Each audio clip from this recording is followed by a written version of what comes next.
Hoje estamos aqui para fazer uma live sobre a gestão da qualidade, falando principalmente sobre alguns requisitos, que são os requisitos de confidencialidade e imparcialidade.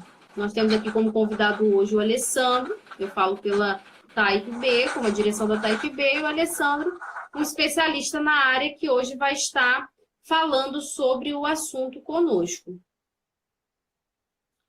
Quando nós falamos de gestão da qualidade, falamos de imparcialidade e confidencialidade, nós vemos que é algo que, observamos que é algo que ainda gera muita dúvida no mercado, na área da metrologia. E aí, Alessandro, eu queria te perguntar, gostaria da sua opinião sobre a questão da imparcialidade. O que você consegue observar que mudou da versão anterior da norma, porque nós trabalhávamos, né, com a versão 2005 da norma. No final de 2017 ela sofreu revisão, passou por revisão, e passamos a trabalhar com uma norma totalmente estruturada de uma maneira diferente, né? E aí nós passamos a visualizar com muito mais frequência a questão da imparcialidade e confidencialidade. Eu queria que você falasse para nós hoje como você visualiza, quais foram as mudanças, o que você consegue observar de diferença na questão da imparcialidade em relação à versão antiga e à versão atual da 17.025. Sim, para o pessoal que entrou agora, sou analista da qualidade, no laboratório de metrologia, tem experiência com implementação do sistema de gestão da qualidade, rotina de sistema de gestão, laboratório acreditado. Já trabalhei também em empresa certificada, sou especialista em sistema de gestão integrado, com alguns cursos de auditoria na área, de qualidade, na área da qualidade. E a gente vai começar a comentar isso um pouquinho sobre 17.025, que é uma norma específica, voltada para a competência e acreditação do laboratório. Bem, respondendo a sua pergunta, está me ouvindo bem? Está me ouvindo bem? Certinho o áudio? Sim. Então, respondendo a sua pergunta,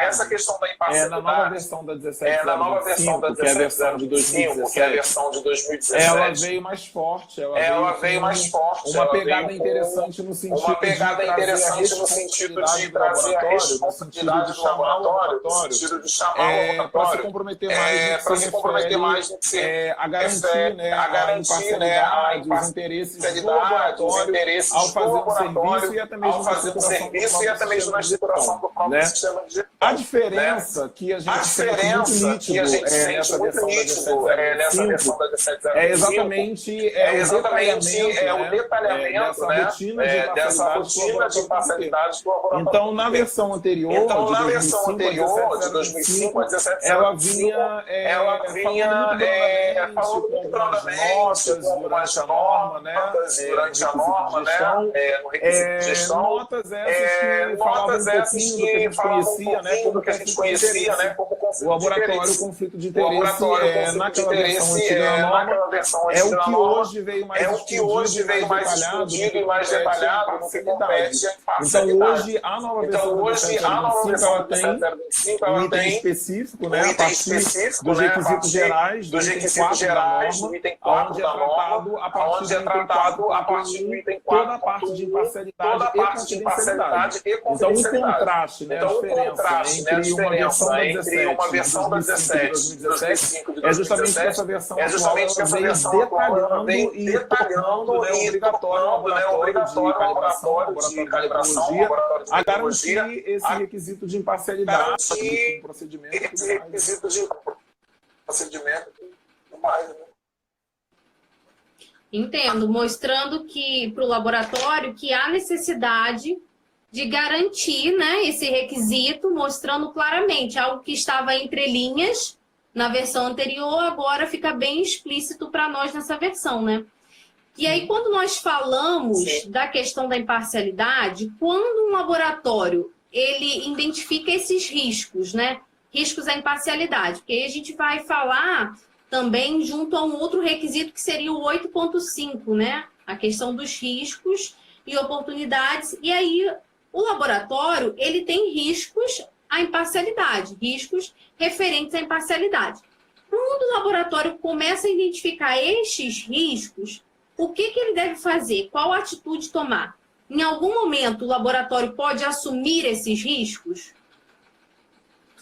A primeira coisa que o laboratório ele tem que ter em mente quando ele trabalha com essa abordagem dos riscos, das oportunidades, riscos da confidencialidade, riscos da imparcialidade. A primeira coisa que o laboratório tem que fazer é análise desse risco. A norma 1705, momento nenhum, ele te manda eliminar esses riscos. Esses riscos têm que ser controlados.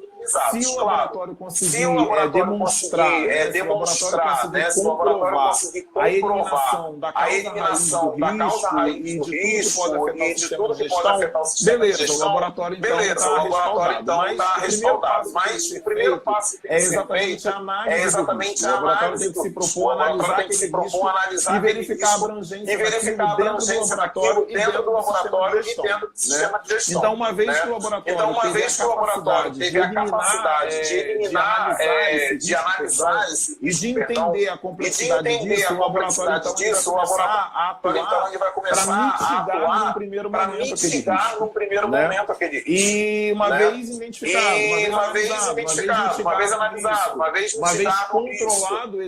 controlado esse risco, o laboratório então ele vai conseguir manter o controle dos seus processos. Que fique bem claro para isso. Sejam riscos voltados para o sistema de gestão da qualidade da empresa, como seja riscos voltados, por exemplo, para a prática de calibração, ou até mesmo para uma decisão que a empresa queira tomar, referente ao serviço, a prática do dia a dia, a rotina. Então, o primeiro passo que o laboratório tem que fazer é identificar esse risco, trabalhar com a análise desse risco, quanto isso pode impactar no seu sistema, e aí vão entrar várias sistemáticas para que isso aconteça na prática. A gente tem auditorias, a gente tem as próprias reuniões de análise crítica e por aí vai. Sim. Vale ressaltar, é bem interessante, né, que existe uma frase que o risco não se elimina, né? Risco se reduz, se mitiga. Sim. A gente tenta, na gestão da qualidade, retirar todas as possibilidades, ou as potenciais possibilidades de que aquele risco venha a se tornar realidade, né? Aquele risco vem oferecer, do que a questão da imparcialidade vem ocorrer, mas não estamos livres de ocorrer, né? E também vale falar sobre a questão da imparcialidade, de que é um risco que que o laboratório não pode abrir mão de levantar ações a se tratar, né? Porque quando nós falamos lá no requisito 8.5, para o pessoal que trabalha com a norma, o laboratório pode assumir riscos em determinado momento. Por exemplo, se um laboratório tem um padrão para calibração de uma determinada faixa, esse único padrão, ele pode sofrer um problema, ele pode sofrer uma sobrecarga, ele pode cair, ele pode sofrer um mau uso, pode simplesmente, devido ao tempo, a deriva, ele parar de funcionar e o laboratório vai ficar sem um padrão para cobrir uma determinada faixa. Esse é um risco em que o laboratório, em algum momento, ele pode assumir por falta de verba para poder comprar um outro padrão, mas quando nós falamos de imparcialidade, confidencialidade, a norma não dá abertura, né, para poder simplesmente assumir esse risco. Então, é muito interessante o pessoal que nos acompanha ter essa ciência de que esses riscos, eles devem ser tratados, eles têm que ter ações tomadas para que não se ocorra, né, dentro da empresa. O interessante de destacar também é que a norma fala de você acompanhar, de você fazer o monitoramento desse risco enquanto o seu sistema de gestão está rodando. E aí a gente fala de um acompanhamento desde uma prática de calibração no laboratório, por exemplo, um artefato, a bancada de calibração, o pessoal, executante, técnico, como também riscos que envolvem de fato estratégias da empresa, que envolvem tomada de decisões. Isso já está um pouquinho mais do lado de planejamento estratégico. A vantagem da 17025 é todo esse item 4, da questão de você acompanhar e monitorar esse risco, que o laboratório tem uma gama de conseguir acompanhar e mitigar, enfim, e reduzir esse risco. Sim, com certeza. Alessandro, o Gabriel falou que o áudio continua ecoando. Tenta aproximar a parte do fone ao falar, para ver se consegue eliminar um pouquinho desse eco. Sim. E aí eu vou passando para a próxima pergunta, né? A próxima dúvida, que também é bem presente nessa área da metrologia, seria a questão do requisito da confidencialidade. Nós abordamos um pouquinho a questão da imparcialidade. Pessoal, estão nos escutando? Nosso áudio está saindo? Oi, estão me ouvindo? Então, nós tentamos corrigir um pouquinho a questão do áudio e vamos dar prosseguimento dessa maneira, que foi a melhor que nós conseguimos até o momento. Quando nós falamos nos dê um retorno se está saindo o nosso áudio aí, tá, pessoal? Quando nós falamos sobre a norma 17.025 e falamos da questão da confidencialidade. A confidencialidade, como que ela é abordada nessa nova versão da norma? De que forma ela é tratada, né, em relação à anterior e de que forma que nós podemos entender a confidencialidade, esse requisito da confidencialidade que a norma traz para nós? O interessante, Thaís, antes de a gente entrar no item da confidencialidade, é que a norma ela vai trazer a responsabilidade e o comprometimento. Então, o laboratório ele primeiro tem que se comprometer e evidenciar esse comprometimento da abordagem dos riscos, a imparcialidade quanto a confidencialidade. Então, o comprometimento do laboratório por meio das políticas, por exemplo, a própria política da qualidade, é uma das coisas que tem que estar bem evidenciadas, para fins de auditoria também, Mas falando sobre a questão da confidencialidade, a norma é bem incisiva, porque refere a essa questão da confidencialidade. Os requisitos da 17.025 na versão 2005, agora nessa versão de 2017 eles vieram mais detalhados. Então, ele vai fazer exigências de que o laboratório tenha procedimentos para que garanta, a proteção da confidencialidade das informações, a proteção da confidencialidade dos resultados, direitos de propriedade dos próprios clientes, é uma coisa interessante, que não era batido na outra versão da norma, Então agora o laboratório precisa se comprometer com a imagem, com o nome, com a reputação, com as propriedades do cliente, do que se refere ao produto que chegou para ele, se refere ao instrumento, as informações que vão ser vinculadas durante esse processo. Então, uma das coisas que veio bem séria nessa versão da 2017 é exatamente a confidencialidade das clientes, os direitos dos processos, dos procedimentos que envolvem os clientes, proteger a armazenação e a transmissão de resultados. Então, a gente tem um grande fluxo de resultados de medição que podem ser vinculados ao cliente, repassados e até armazenados pela própria empresa, pelo próprio laboratório.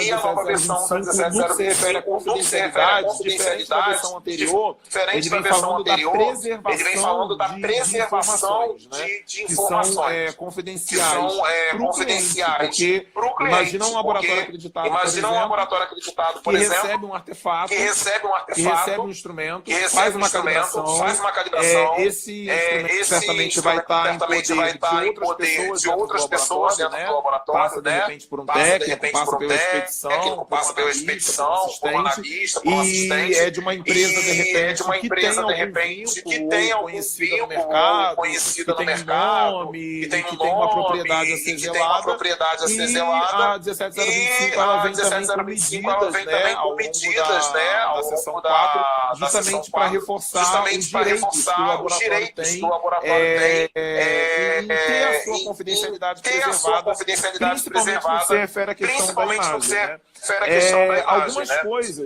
Algumas coisas podem também ser colocadas como itens a serem seguidos nessa versão da 1717, que é exatamente o que ela vai trazer sobre manuseamento. Você faz o manuseio o laboratório, né, faz manuseio de um item de calibração, de um instrumento a ser medido, as informações que são prestadas aqui, elas também têm que estar bem conscientes, que estão a nível de lei, também. Né? Então, qualquer informação que venha vazar, qualquer sigilo, né, referente ao processo de calibração dos resultados daquele instrumento, isso pode ser algo que complica o laboratório, porque é um item normativo. Porque é um item então, normativo, a confidencialidade, ela vem batendo essa questão.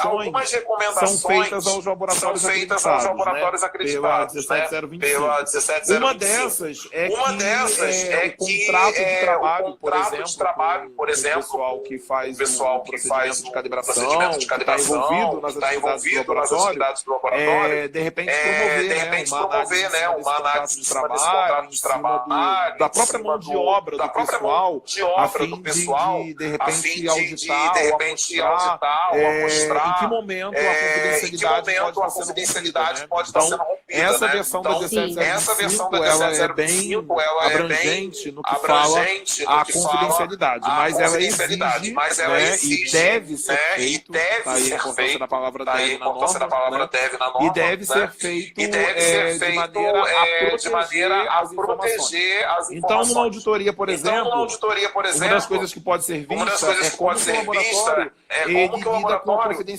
lida com a confidencialidade dos resultados de medição. É um dos assuntos que pode ser tratado na auditoria, né?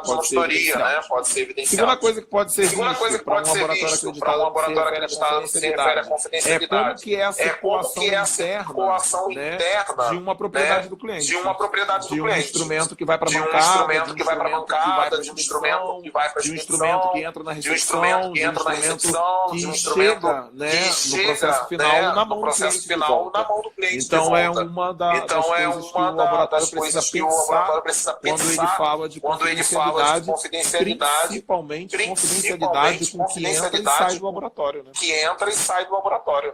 Sim, que é um dos itens mais importantes, como você falou, o item 7.4, a questão do manuseio de itens, né, dentro do laboratório. Sim. E aí nós falamos de confidencialidade, porque o garantir a propriedade do cliente, né, é totalmente ligado à questão da confidencialidade, assim como confidencialidade com que se tem acesso dentro do laboratório, né? Porque a partir do momento em que um colaborador ele ingressa em uma empresa, em um laboratório, ele vai passar a ter acesso a procedimentos, a processos, a planilhas. Dependendo do nível de onde ele vai trabalhar, ele vai ter acesso a documentos do laboratório, onde se tem esse requisito até para salvaguardar o laboratório, né? Nas questões, nos itens que podem ser implementados para garantia dessa confidencialidade. E aí, quando a gente fala da norma, nós explicamos, nós falamos a questão da imparcialidade, de ser imparcial ao atendimento, né, de ser imparcial no dia a dia dentro do laboratório, de ser confidencial, de garantir a confidencialidade das informações que lhes são dadas, que a gente tem acesso. E, às vezes, explicar, né, e falar se torna fácil sobre isso. Mas uma grande dificuldade é como colocar isso em prática, né, dentro da empresa, como colocar isso em prática dentro do laboratório.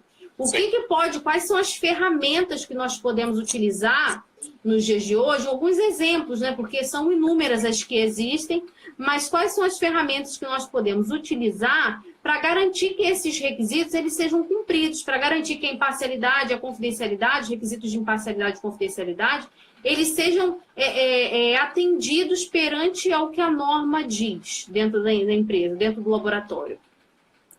Antes de responder a sua pergunta, só um passo atrás. É muito importante a gente ter em mente que, até mesmo pela própria norma, a importância de você analisar, de você interpretar o requisito normativo, trazendo para dentro do seu sistema de gestão da qualidade, é uma das coisas que pode pegar numa auditoria e ser cobrado. Então, eu acho que a maioria dos laboratórios eles têm desse grau de análise e interpretação para conseguir trazer isso para dentro do sistema de gestão. Algumas dicas que a gente pode utilizar dentro do nosso sistema de gestão da qualidade acreditado para evidenciar, para comprovar como que o laboratório cumpre a norma no quesito de imparcialidade e confidencialidade.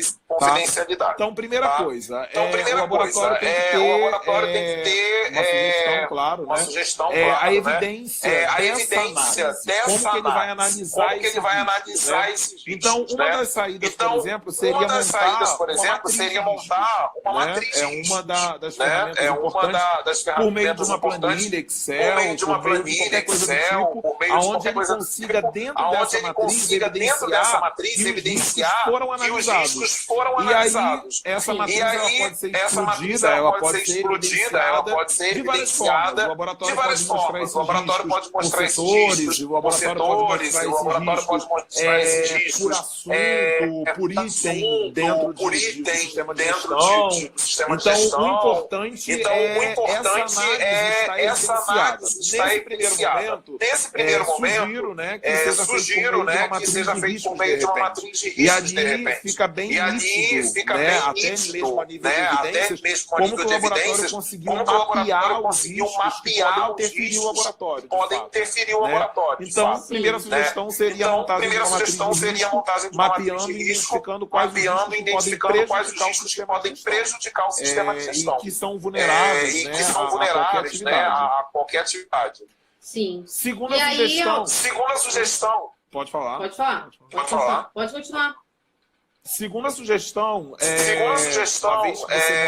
uma vez que você montou a matriz de risco, uma vez identificado esses riscos, você vai partir, então, para descrever, para procedimentar, como que o laboratório ele vai proceder com a análise e com o acompanhamento, o monitoramento que a norma pede desses riscos.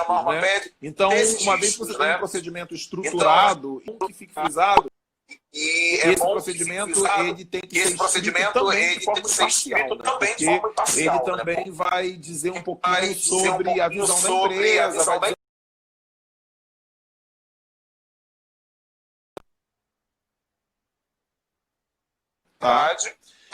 e esse procedimento ele tem que ser muito claro em dizer como que o laboratório ele faz para controlar, e também para identificar esses riscos. Então, de repente, sugiro criar alguma tabela no meio do informando quais as situações que o laboratório considera como risco e o que o laboratório faz para controlar esses riscos e qual é a atitude que o laboratório ele vai tomar para minimizar ou para erradicar esse risco, onde for aplicável a erradicação. Então, o que a gente vê muito hoje pelas empresas e pelos laboratórios são empresas que até têm a mentalidade de risco, mas que não procedimentam isso adequadamente com o meio de controle desse risco, e com a maneira que erradicaria isso.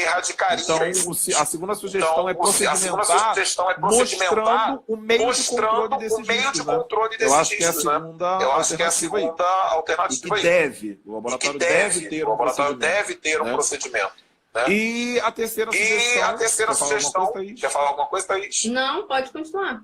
A terceira sugestão é que o laboratório tenha um hábito, ele tenha uma rotina de verificar isso em auditorias. Seja nas auditorias internas, que já é de cronograma e de prazos do laboratório, ou seja em auditorias que já estão cada vez mais comuns em alguns laboratórios, auditorias que são voltadas para evidenciar e verificar como que o laboratório controla esse risco, né? Então seria uma auditoria de parcialidade, por exemplo. E aí cabe nessa auditoria o laboratório fazer uma análise, por exemplo, dos contratos de trabalho. Quais são os técnicos e pessoal direto do laboratório que de repente tem alguma relação, né, familiar, parental, profissional, alguma relação de interesse com a empresa, com o laboratório. Pode ser vista, né? O próprio currículo de um colaborador, por exemplo, mostrando como que esse colaborador ele afeta numa calibração em campo, numa rotina de campo, por exemplo, com o próprio cliente do laboratório. Se já teve alguma relação trabalhista, seja o que foi. Essa é uma das opções que também pode ser vista num tipo de auditoria dessas.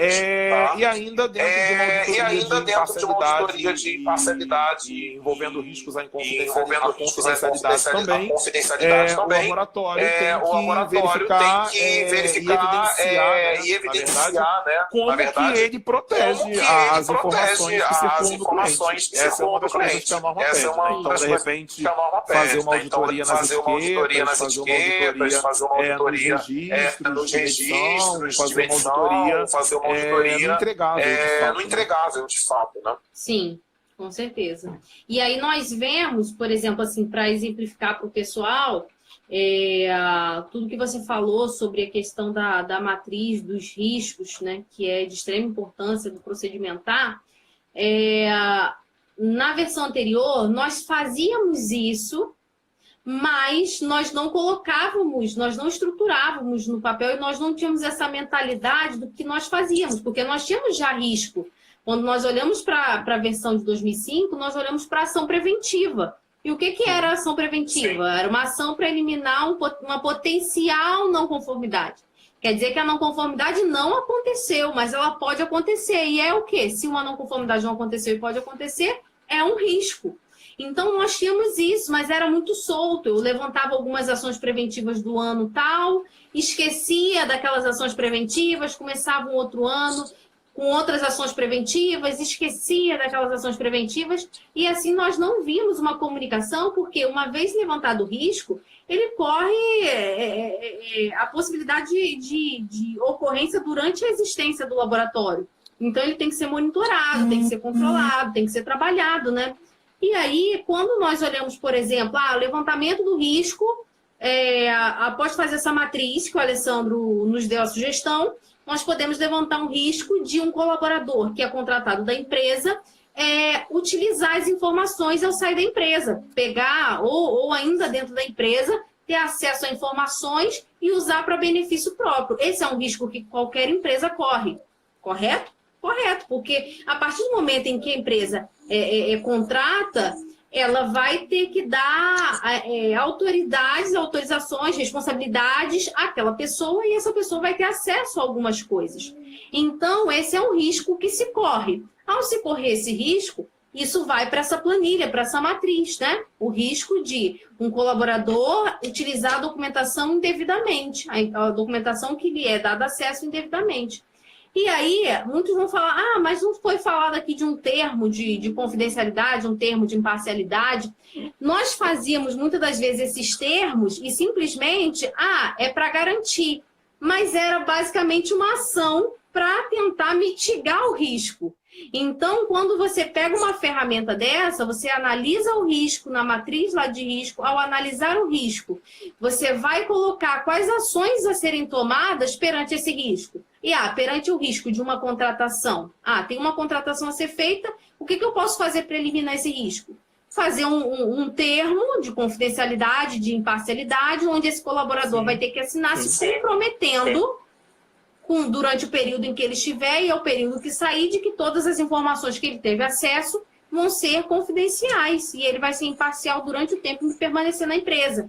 Então, essas pequenas ferramentas, por exemplo, um termo, um treinamento que é aplicado, um documento que é criado, essas são as ações depois da matriz de risco levantada. Depois da matriz de risco estruturada, essas são as ações a serem tomadas, depois de você conhecer o seu sistema de gestão. Então, quando nós falamos da questão da imparcialidade, da confidencialidade, eu concordo plenamente que o primeiro passo seja levantar os riscos. Quais são os riscos que a empresa possui perante imparcialidade e confidencialidade? E após levantados os riscos, quais serão as ações tomadas, quais vão ser os documentos, registros ou que seja, que vão ser criados para garantir a minimização, né, a mitigação, que seria a diminuição da ocorrência desse risco.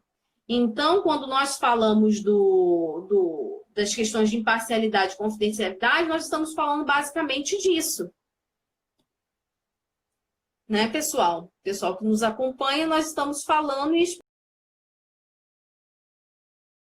agora com o Alessandro saiu da live, acredito que a internet dele tenha caído. Vou esperar para ver se ele retorna. Mas ao pessoal que nos acompanha, quando nós falamos da mentalidade de risco, nós estamos falando basicamente disso. Nós estamos falando basicamente de identificar, de levantar os riscos. E após levantar esses riscos, simplesmente o laboratório ele deve tomar ações. O laboratório não pode assumir. Existem riscos que podem ser assumidos e existem riscos que não podem ser assumidos. E os riscos que não podem ser assumidos, que devem ter ações implementadas para mitigar, são os riscos à confidencialidade e à imparcialidade. Então, pessoal, nessa live de hoje, esse era o assunto em si que nós queríamos abordar, que nós queríamos trazer e mostrar para quem nos acompanha.